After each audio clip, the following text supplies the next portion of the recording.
It's starting.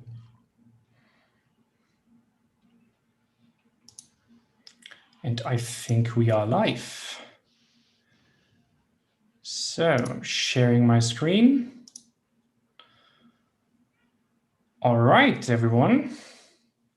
I think we're live. Welcome to the .NET User Group's Zurich event for the first one in 2021. I hope you're all fine. I will just do the introduction today, and then we will hand it over to our speaker for today. So for all those people who are here for the first time, I would like to introduce ourselves. We are the .NET User Group in Zurich, and we are all related to all .NET topics. If you want to speak with us, just come get with us. But first of all, I want to give a special thanks to all our sponsors, Offering Solution Software, BBB, and Photecture, of course. The location, well, obviously we're all at home, but hopefully we can gather again in this year. Hopefully this will be possible again to meet in person, and of course our partners, the Azure Zurich User Group, at .NET Zentralschweiz, the .NET Day Switzerland, and Swiss Angular, of course. Who are we? We are the .NET User Group in Zurich. We're from developers for developers. What we would like to do is we would like to share knowledge, create excitement about technology, and of course the networking. Normally we have beer and pizza, but today we try some like online networking. So for obvious reasons, right? So who's standing behind that whole thing? So first of all, we have Jose, we have Pavel, we have Michael Stipe, we have Nigel, we have Laurent, we have Mark Müller and me who are organizing this. So if you have any questions, feel free to get to us and to ask the questions, and we will answer you, of course. So what are we trying to do? We are trying to do events regularly on a regular basis, like quality talks, speakers, and hopefully content which will be interesting for you. We're trying to network and beer normally. Like I said, you have to have your own beer right now, but hopefully we can meet again in the future. Learning, of course, we're sharing good moments, and right now we're trying to stream and publish events online so that you can re-watch them, basically. What can you do personally to support us? Well, first of all, you can follow us on Twitter on @.NET Zurich. This is our Twitter handle. You can join our meetup group on meetup.com. You can tell your peers and help us grow. So tell the people that we have something to share, and maybe if the content is really interesting, tell them. And of course, propose content and speakers, right? You can hit us up at .netzurich.ch and the hashtag .NETZurich. For today, you can join us through Zoom or on our YouTube channel. If you have got a question, post it on slide.do. I will share the QR code and the link in the next slide. So keep your phones ready if you want to scan the QR code. Of course, please subscribe to our YouTube channel. We need those subscribers. And of course, any Zoom bombing will be removed. So we don't want that here. So here is the Slido link. It's apps.slido/event/E7KT23J1, or just scan the QR code. I will leave that for like 10 seconds or something, and then you can just ask questions there. 9, 7, 5, 4, 3, 2, 1. All right, hopefully everybody's got it now. So, and with the next slide, we want to make clear that we want you to speak. So we are convinced that everybody's got a story to tell and everybody's got something to share. And if you want to be, if you want to share your next story and want to give a presentation in our user group, maybe this is the start of your speaking career.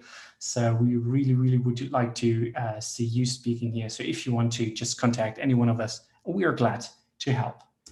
In the end, special thanks to our sponsors again. But before we come to today's event, we would like to show you the next meetups we have organized already. We have on the 30th of March, we have B Freakout, who is Gregor Bieswanger. He will talk about microservice infrastructures strategies in the cloud. And on the 20th of April, we will have Philip W., who talks about Old Man Really Plays Dice, Introduction to Quantum Computing with Q-Sharp, which is a really interesting topic.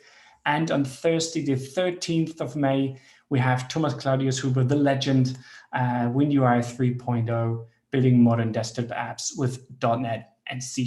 So I think these are really, really, really interesting topics, and I'm really looking forward to the events, and I really hope to see you there online or in person. But I think March, April, and May will be online. So then let's jump to our speaker for today, which is David Oliver. This is his Twitter handle, DJ Odisolute, so give him a follow. David is the father of 2 cute daughters, and David is one of the core engineers on the Uno platform team, and he will talk about using WebAssembly to build line of business apps today. So, David, if you want to, stage is yours. I will stop my sharing and you can start if you want to. Thank you, Fabian. So let me share my screen. Hopefully you can see that now. Perfect. So I want to talk to you about using WebAssembly and Uno platform to build real working line of business applications right now. So I'm going to start with a very brief introduction to what Uno platform is for and what it does. I'll talk a bit more about WebAssembly, and then we should get into some demos of how Uno works. So one of the biggest problems with app development right now is just that there are so many platforms. There's multiple different desktop platforms, there's multiple mobile platforms, and of course there's the web, which we're going to be talking most about today. And much of the time when you're writing a new application, you don't target just one of those platforms. You want to target multiple platforms, sometimes all of those platforms. A related problem to that one is that there are a lot of older applications out there that were originally written for the desktop that people now would like to migrate to the web, perhaps for easier deployment, perhaps to be able to reach multiple platforms, because the web is obviously another great way of doing that. And whether you're targeting multiple platforms or whether you're moving from a desktop-based application to a web-based application, you've got the problem that you're talking about different UI frameworks, different different environments, often completely different programming languages. And that is costly in terms of development time if you're writing an application multiple times, and it's also fragmenting in terms of your team skill base if you're targeting lots of incompatible languages and frameworks. So the solution Uno platform offers is to just write your application once in XAML markup and C#, and it runs in .NET on every platform. You write it once, you click a button, and it deploys to any platform that you want to target, using the same UI, the same business logic everywhere. So before I talk more about how Uno works, I want to introduce WebAssembly, because WebAssembly is a very exciting technology that makes it possible to do what we're doing and to target web browsers. So what is WebAssembly? WebAssembly itself, the technology, is actually a low-level bytecode. So similar to intermediate language for .NET or Java bytecode, it's a set of low-level instructions, and it was designed by the World Wide Web Consortium. And what really makes WebAssembly exciting and relevant is that it's supported in every browser out of the box, on on desktop or on mobile. So it really runs everywhere. Now, since it's a bytecode, you might think that it's not something that you would actually write out by hand if you're a developer, and you would be right. What WebAssembly is designed as is as a language neutral compilation target. So you can write code in the language of your choice, and the language of our choice at Uno platform is C#, and you can have it running natively in the browser. So it basically breaks a monopoly of JavaScript on being the language for the browser. Now you can write in the language that you like and have it running in the browser. One more slide. So yeah, that's right. I want to show you quickly what I mean by that. So this is a quick demo that we whipped up a little while ago now that shows exactly that. So what you're seeing here is C# code, and it's actually running in the browser. It's C# being compiled in C# by the Roslyn API, which is then running in the browser. So this is just a very short program which creates a fake database and adds an entry to that database. So if I click execute, it first uses Roslyn to compile this code that I have here, and then it prints the output. So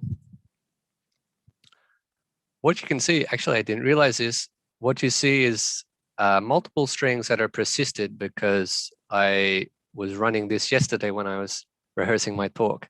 But you can see that it's adding this line here, a new blog. This is just a dummy class, and it's adding a new entry.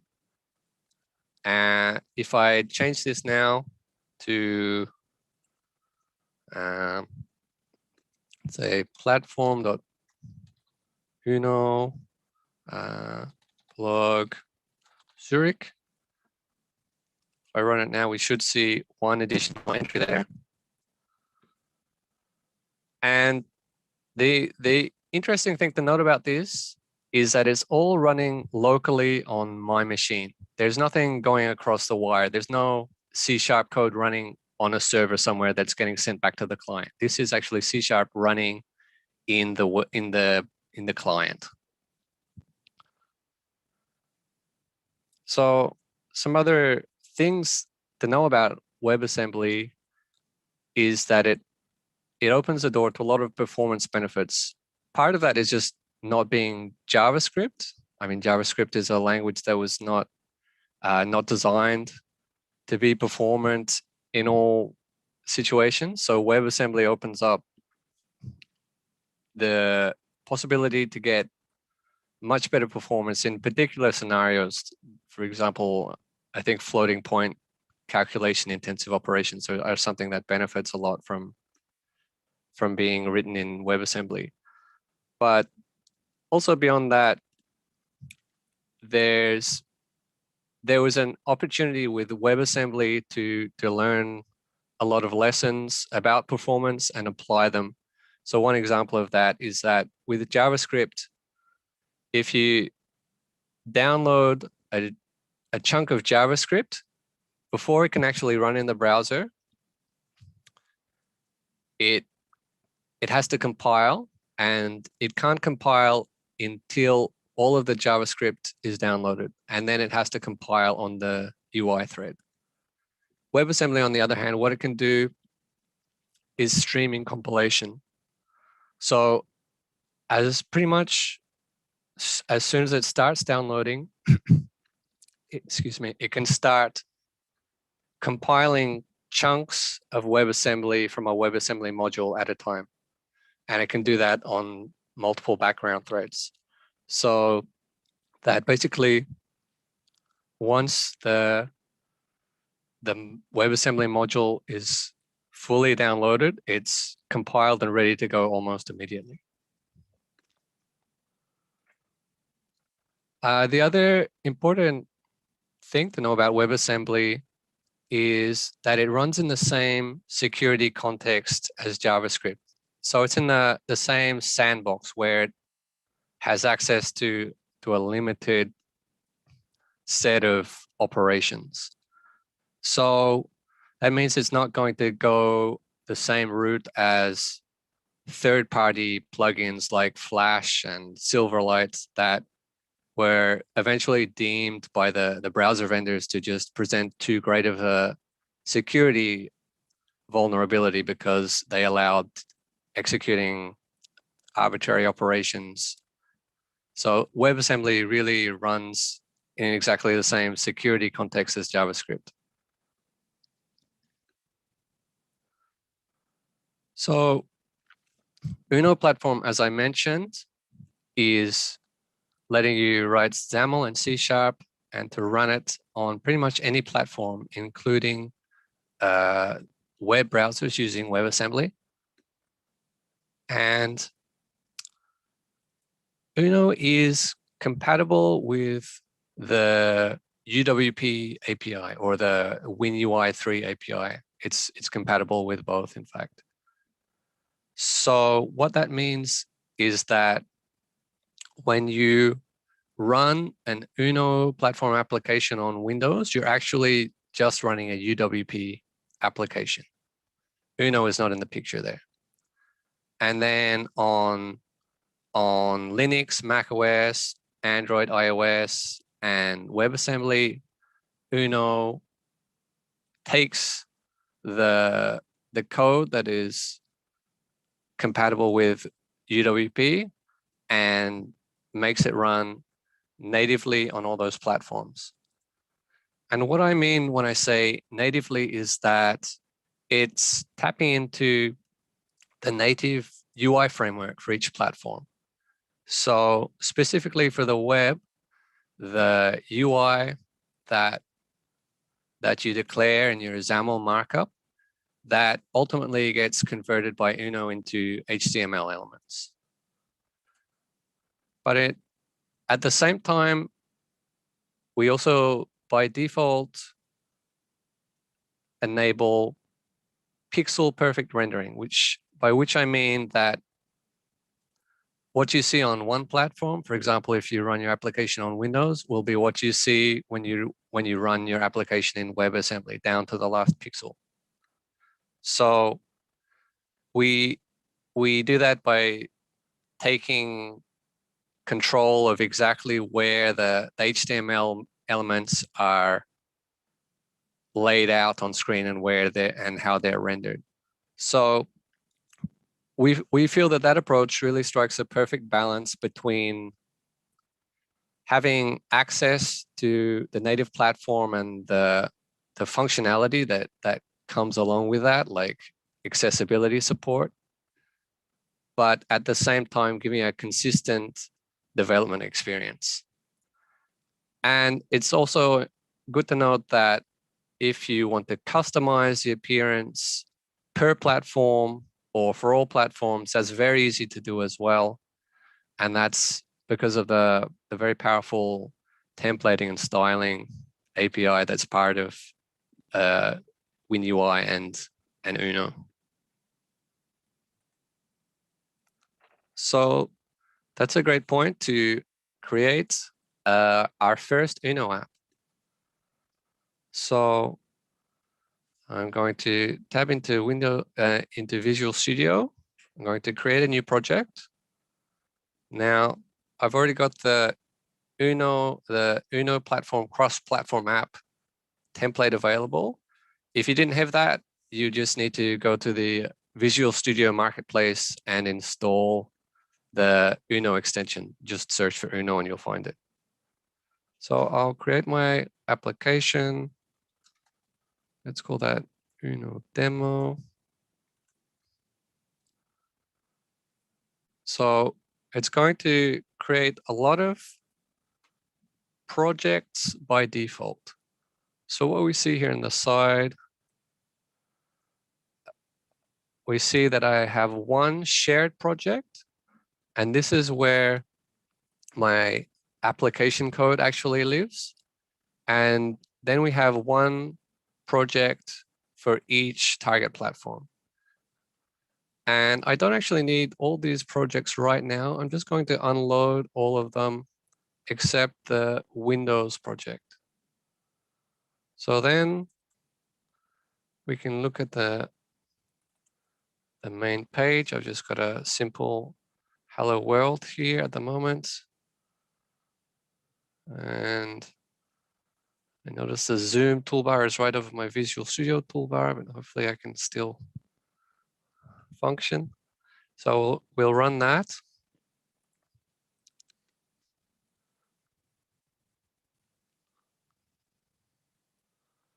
And that's hello world running on Windows.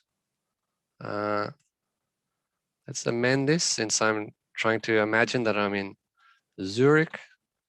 Hello, Zurich. And now let's see that running. Just gonna change this so I can please press the stop button. Let's see that running now on WebAssembly. So I'll load up my WebAssembly project. I'll set that as a startup project. And away we go.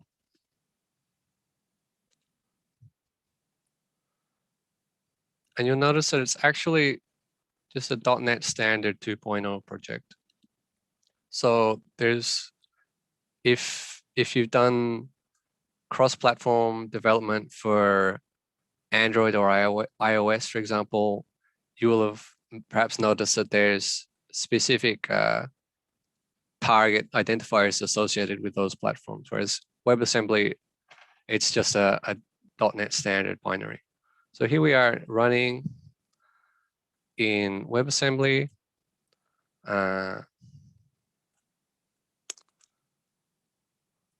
Let's modify that as well, just to show you that the so-called hot reload works on WebAssembly as well. So I can update my XAML and it updates the running WebAssembly application without having to rebuild the application, which is quite handy. So I'd like to show you something a bit more cool than just a plain text block. Since we're talking about building a line of business applications, a cool control that's coming from, in fact, the WinUI 2 frame package from Microsoft, and that's the number box control. So first of all, I need to install the WinUI package in my Windows project. So there it is.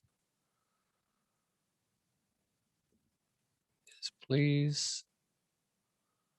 And then it's going to flash up a helpful reminder for me that I need to add the control styles into my application resources.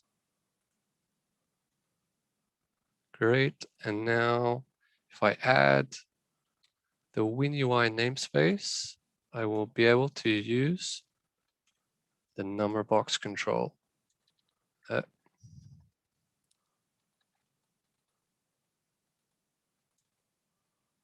XAML control. Let me write it up properly. Controls. Okay. So I'll make this a stack panel because I love stack panels. It's just easier to lay out that way for a demo. And let me add a number box here. Now, a number box is at the same time a very simple control and a very rich control. So as you might have guessed from the name, it lets you enter a number. Let me add a margin here so that we can see the number box.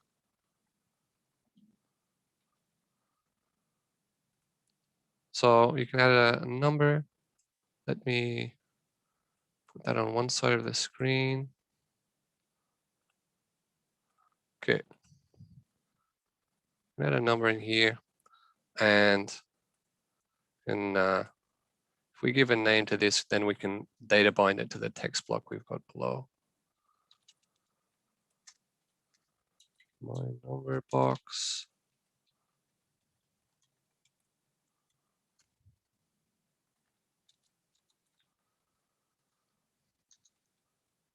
And I believe it's a value. There we go. So great. So it's customized for entering numbers, and what that means is that there's some cool features. So if I can remember the name, the spin button placement mode, we can add buttons. Oh. Okay, so we can add buttons now to change the number that way. Another nice thing is that I can just spin my scroll wheel and change the number that way. We can add a header here.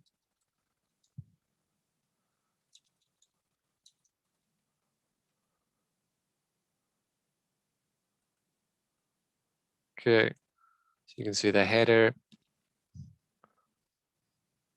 And this is all very well, but let's see it running now on WebAssembly. So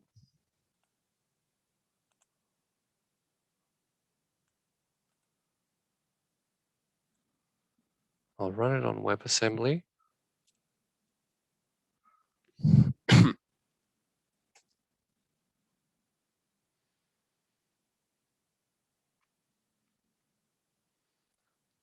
Take a couple of moments. So one thing here is that I didn't need to install the WinUI2 package on my WebAssembly project. That's because the WinUI2 pieces are actually included as part of the Uno.UI NuGet package, which is already installed when you create a new Uno app. So here we go. I've got my number box here running in WebAssembly. You can see I can enter numbers. I can scroll and enter numbers in the same way. One last cool thing I want to show is that you can actually do simple math within number box. So if I set accepts expression to true, now it should let me do some math. And I can do maybe expressions with brackets.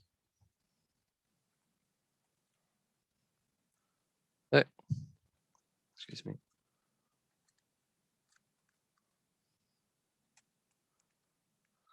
There we go. So it's a control with a lot of powerful functionality that goes beyond what it does out of the box. And that's something that's built right in. So it gives you an idea of the kind of applications that you can build straight away with just what's coming from the framework. And one thing to note is that you can also completely style the appearance the way you like it. If you want to change the colors or even the way that the buttons look here, you just modify the style. So I'm going to carry on now.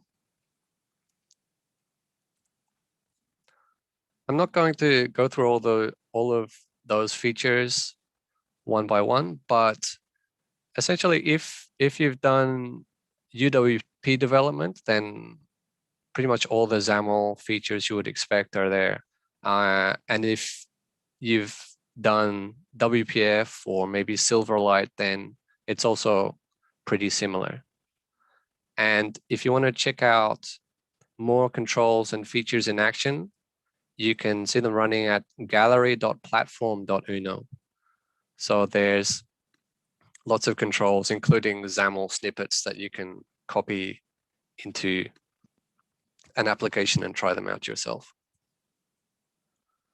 So because Uno is compatible with UWP, what it means is that you can recompile existing UWP libraries for Uno, as well as existing UWP applications. But if you have UWP libraries, you can recompile those for Uno, and that means that there's a lot of great libraries out there already that you can use with your Uno application. You can, of course, use any .NET Standard 2 library that's compatible with any .NET application that works fine with Uno. You also have presentation frameworks like MVVM Lite, MVVM Cross, Reactive UI, Prism, and you've also got controls libraries that are important for creating line of business apps that might be doing advanced data visualization or data entry. So you've got already control libraries from Syncfusion and Infragistics. There's also the Windows Community Toolkit, which is an open source effort that's maintained by Microsoft that is sort of an unofficial accompaniment to UWP and WinUI, and has a bunch of useful controls that extend UWP and extend Uno. So one of those that I'm just going to very quickly show you is the Windows Community Toolkit Data Grid. If I can find it here.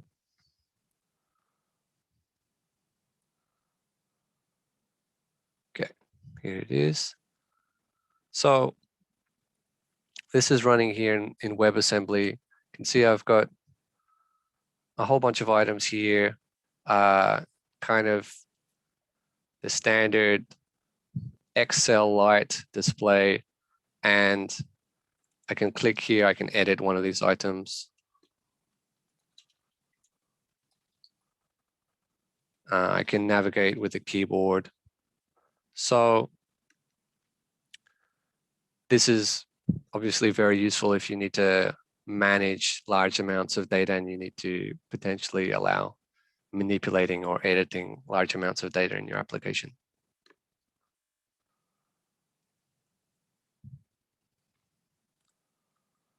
Another thing that we feel is very important is being able to test your applications and your web apps. So to do that, we created Uno.UITest. And what it does is it lets you write a standard unit test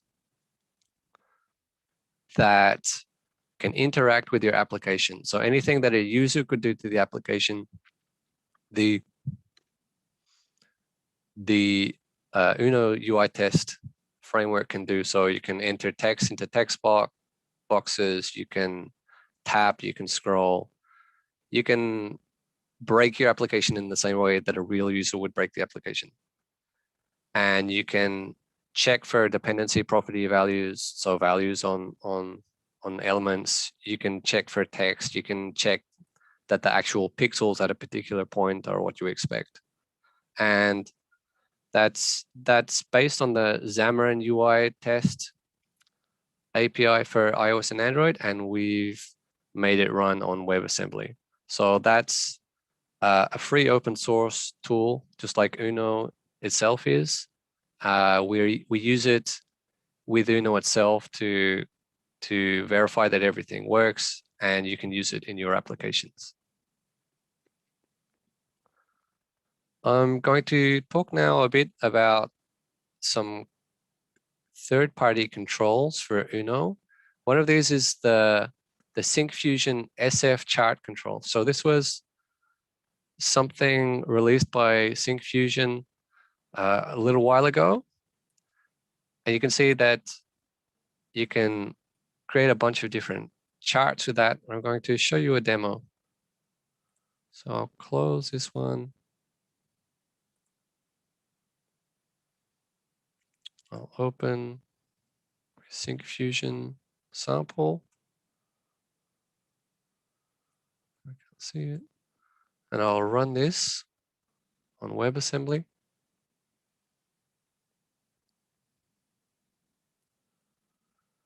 And it ran very quickly because I built it before. It would normally take a little while. So you can see I've got a bunch of chart types here. These are column charts, line charts. I've got the tooltips here. I can use the scroll wheel to zoom in or out. This is a bubble chart where you can plot data points on an axis, and you can also size the bubble by another variable. And I want to play around with this one a bit because I notice here it might be a bit hard to see, I'm sorry, but the lower x-axis is showing country labels. And I think based on the size of the bubbles, these are also corresponding to countries, but there's no country on the x-axis. And the tooltip just repeats the X and Y data. So it's not particularly useful. So I want to try and customize this to see if I can get useful tooltip data. So I'm going to close this. And now this is the bubble chart page from the samples app that we were just looking at. And you can see here's the SF chart control. So this is actually the control used by all of the charts that we were just seeing. And the difference is in the way that the axes are configured and the chart series are configured. So we can see here we've got a bubble series object, and I want to modify the tooltip. So what I'm going to do is set bubble series.tooltip template. Now that's going to be a data template. So I want it to look like a tooltip and have a nice background. So I'm going to go to the shared resources. I'm going to copy straight out of the default template. I'm going to copy that in so that I've got a border with the color background that we would expect, instead of just text on a transparent background, which wouldn't look very nice. And now I've got this text block here, and I want to figure out what to bind it to if I want to show something different. So to recreate the spelunking on how the app was, on how this samples app was built, because I didn't actually build it myself, the text block here is going to get a data context that is, I believe, a bubble segment. You can see that we have a bubble segment coming from Syncfusion's code that has a Y data property, which inherits from chart segment, and chart segment has an item property. So item sounds promising as something that might be coming from user code, from the samples app, from our point of view. And if I look at what this page is doing, it's setting the data context of the page. So the data context in XAML is the source of the view model, which is the link between the view and your business, your model, your business logic, basically. So in this case, our view model is a bubble series view model. And if I look at this one, here it is, bubble series view model, which is creating a bunch of line models with different country names. So this looks like the data context that each individual bubble is going to get. And then if we check there, we see that this string is being set to the X value.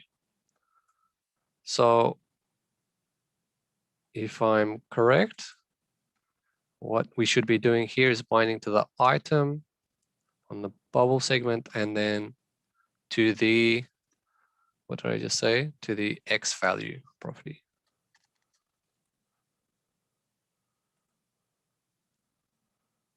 So, so that built far too quickly, and that's actually a bug. Not sure in Visual Studio or on the Uno side that sometimes it doesn't recognize changes in XAML. So I don't want to build the whole solution again. So I'm just going to make a little change to C# code so that it detects that it should rebuild. So now it's going to rebuild. It's going to detect my changes. And by the way, this code is all available online. There's the link in the slide that I just showed. I'll switch back to it afterwards. And that contains the sample here, as well as the actual code for the SF chart control and all of its many pieces. That's going to take a few moments to build. Here we go.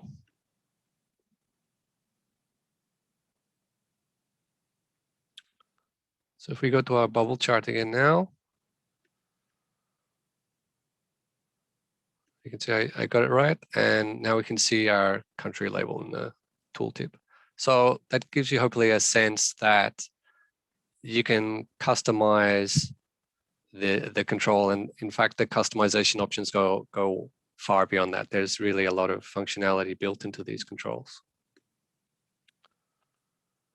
Moving on. So again, that's the link. There's the repo up on GitHub that has the sample as well as the code itself for the SF chart. So I want to quickly explain Skia and SkiaSharp. So Skia is a rendering engine from Google. It's like Uno, it runs pretty much everywhere. And you can use it from .NET through the SkiaSharp bindings. And since a little while, built into the main version of SkiaSharp is Uno bindings. So you can drop a XAML canvas into your Uno application, and you can put that somewhere in your visual tree, in your XAML visual tree, and render it directly to a Skia canvas. So when you might want to do that is when you're doing the kind of low-level, tricky graphics manipulations that could get performance intensive. So if you're doing funky stuff with low-level graphics manipulations, then Skia and SkiaSharp is really useful. And one toolkit that's built on top of SkiaSharp is the Infragistics controls for Uno platform. So I'm going to show you one of those controls now in action.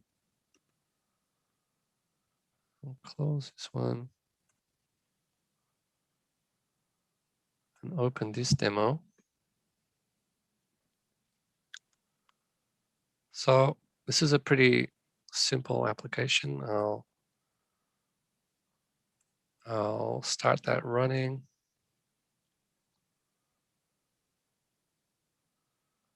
again, it's already built. So I've got here a picture at the top, a graph down the bottom, and all it's doing is that as I move my mouse over the image, you can see that the graph is changing down the bottom, and it's actually detecting the pixel RGB values where the mouse is and appending them to the data showing in the graph.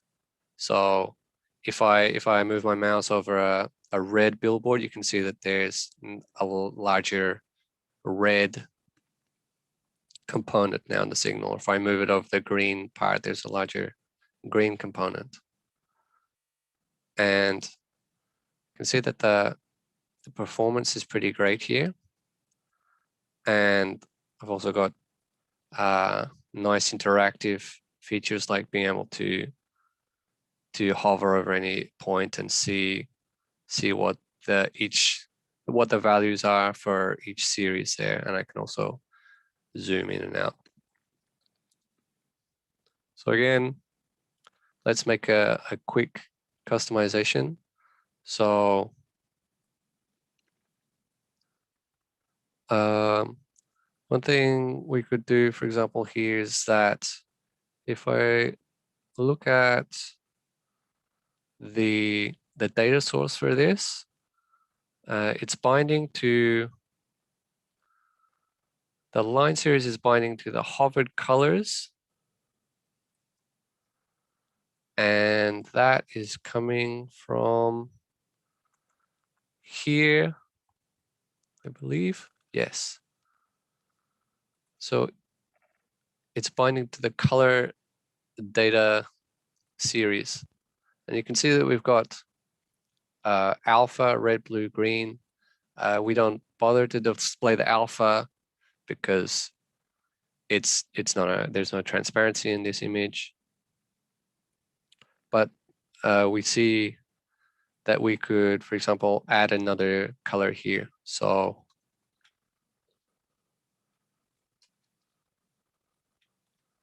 let's say, for instance, we really need to see what the amount of purple is in the graph at any one point. So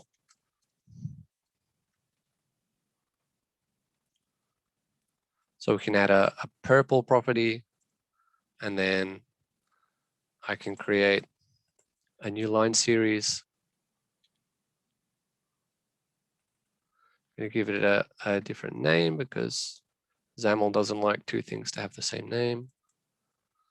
We set the value member path to be the purple value that we just created.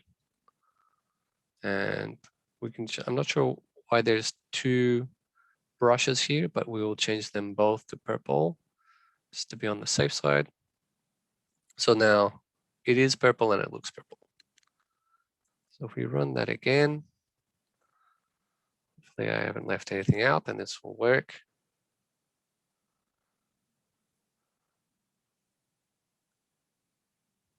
And the controls are freely available from Infragistics, but in this case, I don't believe the source code is available. But you can get the NuGet package, I believe, and use those controls in your apps without restrictions.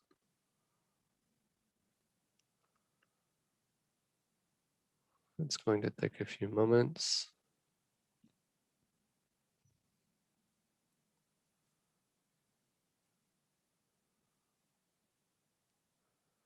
And that's supported, by the way, on Windows, iOS, Android.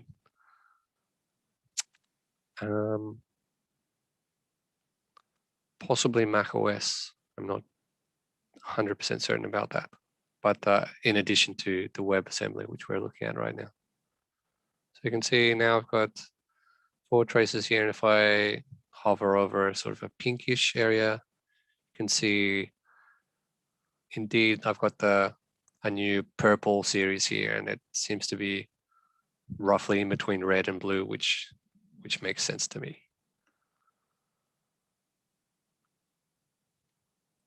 So you can see you've got multiple options if you want to put rich controls built for visualizing data or for manipulating data into your Uno app and running on WebAssembly, running in the browser.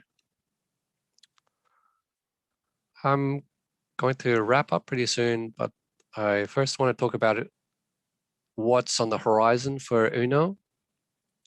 So one thing we're keeping a close eye on is WinUI 3. So I see there's a WinUI talk scheduled for May, which should be a good one. So for those who don't know, WinUI 3 is basically the next evolution of UWP.